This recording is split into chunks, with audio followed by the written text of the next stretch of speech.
आदरणीय सीपी साहब, पूर्व विधानसभा अध्यक्ष और केंद्रीय मंत्री पूर्व और भाई धीरज जी गुजर साहब, अपने यहाँ के प्रत्याशी भाई दामोदर जी गुजर साहब, सभी प्रत्याशी रहे मेरता, बेगाना, राजसमंद, कुमलगढ़ और सभी मंच पर विराजमान और मंच के नीचे विराजमान सभी प्रमुख कार्यकर्ता बंधुओं, भाई और प्यारे बच्चों और पत्रकार बंधुओं, आज कांग्रेस की जो पूरे एमपी लेवल की मीटिंग मैं पहली बार मैं आप लोगों के बीच में आया हूं। मैं तो पहले 40 साल तक कांग्रेस में रहा था और के विभिन्न पदों पर रहा था। यूडीएस मिनिस्टर भी रहा, रूरल डेवलपमेंट रहा, पंचायत राज रहा, पीएचडी रहा, डिप्टी चीफ रहा, विधानसभा का सभापति रहा। और 40 साल के बाद में उन्होंने मुझे कहा ये हमारे विचार परिवार का नहीं है,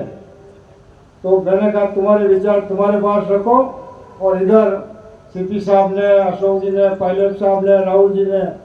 मुझे बुलाकर कांग्रेस पार्टी ज्वाइन करवाई और मुझे टिकट दिया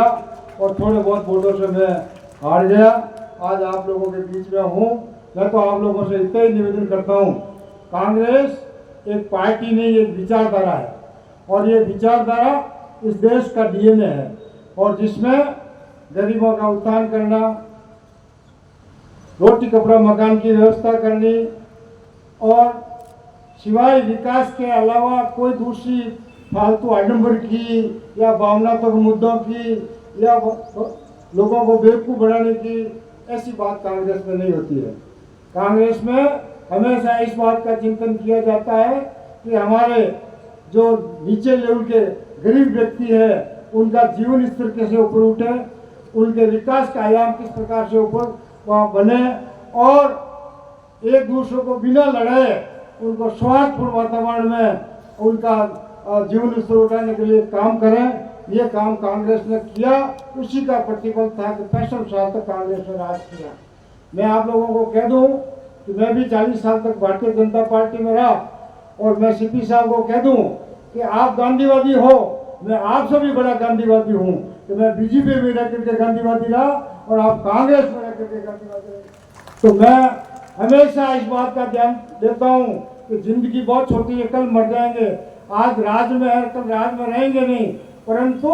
हमेशा जीवन के अंदर पीठ पीछे लोग ये कहे कि भला आदमी है और गांव का रूप है, गांव के लिए सेवा करने वाला है, जनता की सेवा करने वाला है, कथनी और करने में अंतर नहीं है, ये किसी प्रकार का गांव में आतंक फैलाने वाला नहीं है, तो वो बात है। मैं तो आप लोगों से कहता हूँ, मैंने मेरे जीवन में कभी भी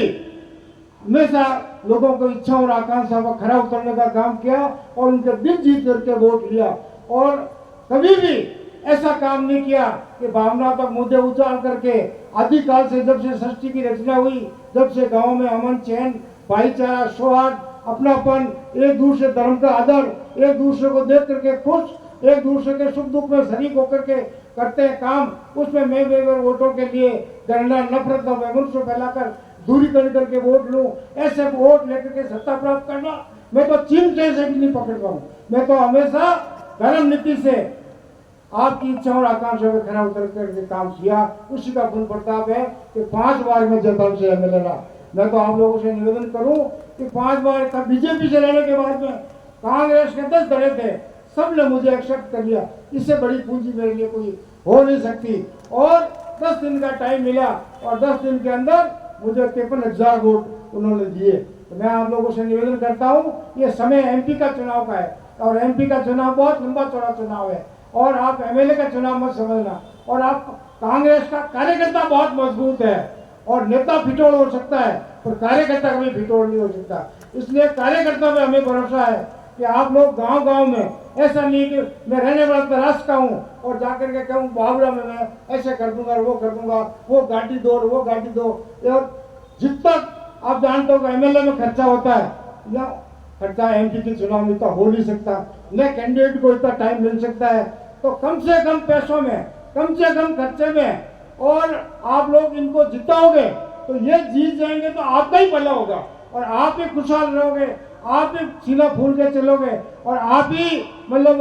आगे बढ़ोगे और आपके लिए ये काम करेंगे। ये बहुत भले आदमी है और डीवाईएसपी से रिटायरमेंट हुए, तो मैं तो आपसे इनकी तरफ से भरोसा दिला सकता हूँ कि ये आपके इच्छा और आकांक्षा पे खरा उतर के काम करेंगे। पार्टी ने इनको टिकट दिया है तो ये आपके लिए नए हो सकते हैं, पर पार्टी 125 साल पुरानी है, इसलिए इस पार्टी को मजबूत करो और तभी आपकी जीवाई होगी और आने वाली पीढ़ी आपकी सुधरेगी। आपकी आने वाली पीढ़ी वो कोई आपके और नहीं देगी। अगर आप लोगों ने अब चिंतन करके मनन करके कांग्रेस को लाने के लिए काम नहीं किया तो आने वाली पीढ़ी आपको कोसेगी कि हमारे पूर्व के ऐसे थे जिन्होंने हमारे बारे में नहीं सोचा। तो आज आप लोग इस बात का चिंतन करें और अभी से गांव में जाकर के कौन एजेंट बैठेगा, कौन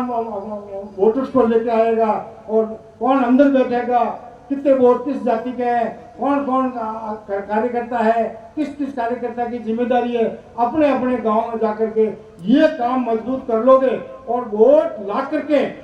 और मशीन तक पहुंचा दोगे, वो वोट आपका है, वो काबिलियत आपकी है, वो कारगुजारी आपकी है। अगर आप लोग यूं ही फिरते रहे और वोट देना ऐसे करने से कोई वोट